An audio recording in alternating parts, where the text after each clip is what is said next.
A battery that seemed completely dead can be brought back with a simple method at home.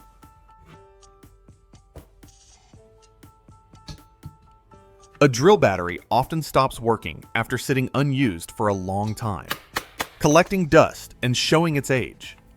That does not mean it belongs in the trash. Before giving up on it, take a closer look. Today, I will share the easiest way to restore a battery like this in just a few minutes, using careful steps and basic tools most people already have. Slide the battery out of the drill and place it on the bench.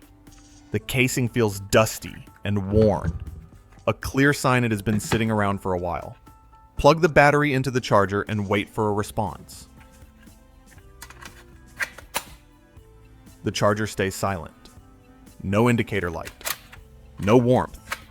No sign that power is going in. That already points to a problem inside the battery.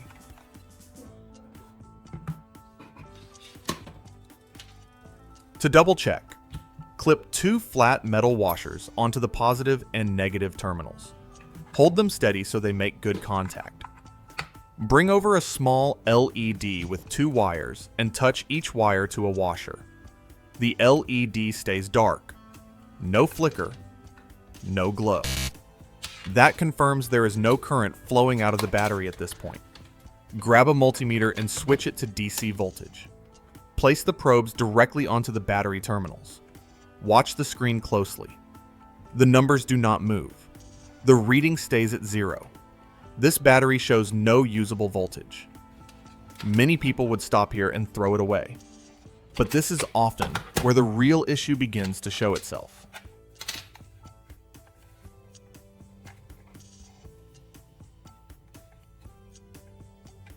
Pick up the battery housing and look for the seam. Use a proper opening tool and work slowly along the edge. The casing separates without force. Inside, dust and grime cover the circuit board. The metal contacts look dull, and some areas show dark residue. Long storage often causes oxidation and poor contact, even when the cells themselves are still usable.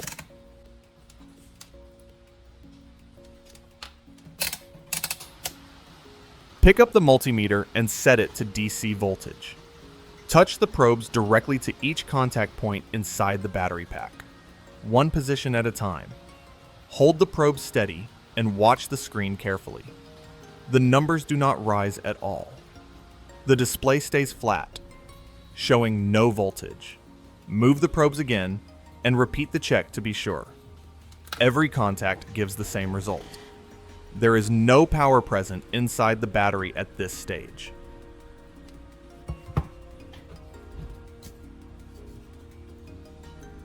Spray a small amount of WD-40 and start cleaning the circuit board by hand. Years of dust and grease come off with steady passes.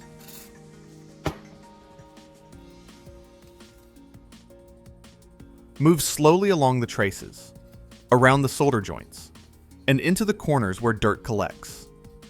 Press lightly and let the cotton do the work. The swab turns dark almost immediately. Rotate it and keep wiping until the board looks cleaner and more even.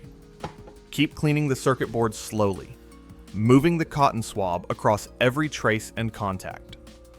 Dark dirt keeps building up on the cotton, turning it almost black. That grime explains why power could not flow before. Continue wiping until the surface looks clean and the metal shines again, clearly visible. Now focus on the metal contact legs that connect the battery to the drill and charger. Spray WD-40 directly onto a piece of sandpaper. Rub each contact gently, one at a time.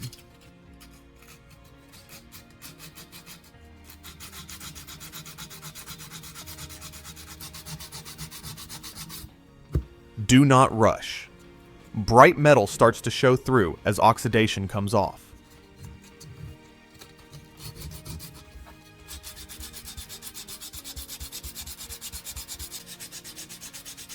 The sandpaper turns dark with black residue, a sign that oxidation and dirt are coming off, proving the cleaning process works and contact surfaces improve. Wipe each contact clean with a dry cloth once finished.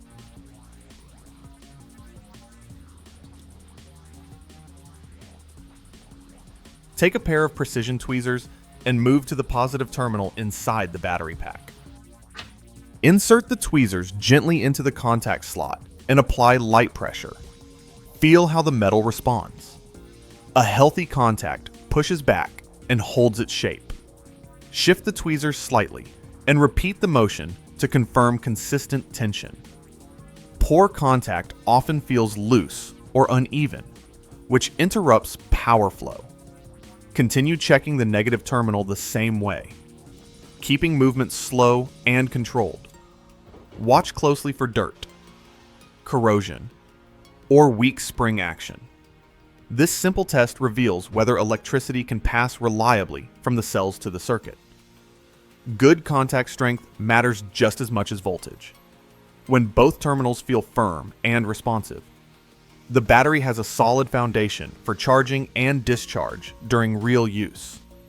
This careful check prevents wasted effort later and improves safety during every repair session at home, today alone. At this point, the battery needs to be awakened. Prepare two 12-volt lead acid batteries and connect them in series to create a controlled 24-volt source. Now place the multimeter probes on the output leads. Watch the needle rise smoothly and settle close to 24 volts.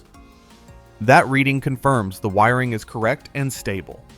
Hold the probe steady for a few seconds to be sure the value does not drift.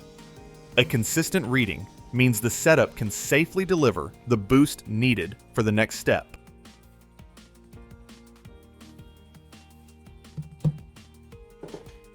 Use thick wires and alligator clips to keep the connections stable. Add flat washers at the contact points to spread pressure evenly. Connect the positive and negative leads carefully to the drill battery terminals.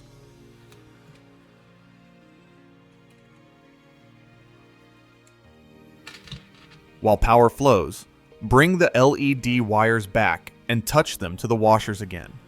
This time, the LED lights up.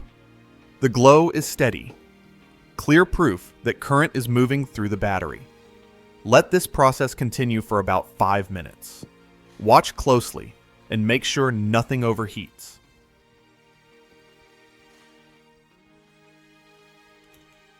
After that, disconnect everything and set the drill battery aside for a short rest.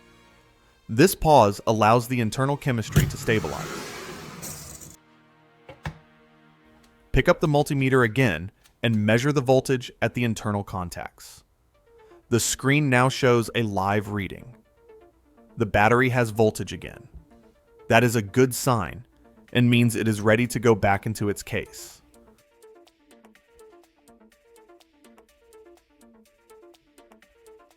Place the circuit board back into the battery shell slowly and with care. Line up the board with the internal guides so it sits exactly where it was before. Check that every metal contact points in the right direction and touches its matching terminal. Adjust the position with your fingers until the board rests flat and feels stable. No corner should lift, and no wire should bend or twist under pressure. Guide the internal wires gently into their channels. Keep them away from sharp edges and screw posts. This step matters because pinched wires often cause problems later.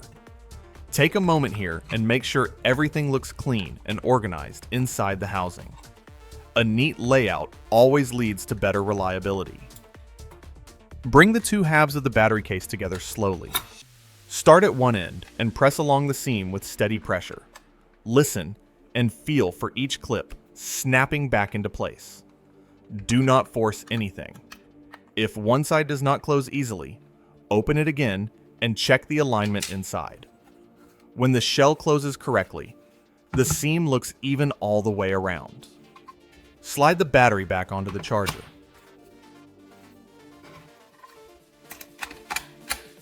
This time, the indicator light turns on right away. Charging has started normally.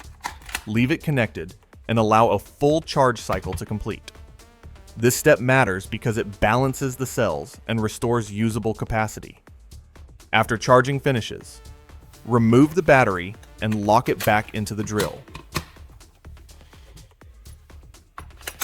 Hold the drill firmly and squeeze the trigger once more. The motor spins up strong and smooth. The sound is steady and confident, just like it should be.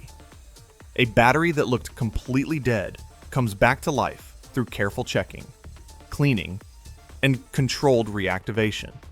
No expensive replacements, no rushed decisions, just patience, basic tools, and attention to detail. If this repair helped you today, tap the like button so others can find it too. Subscribe for more practical DIY repairs you can trust, and leave a comment sharing what tool or battery you want to bring back next.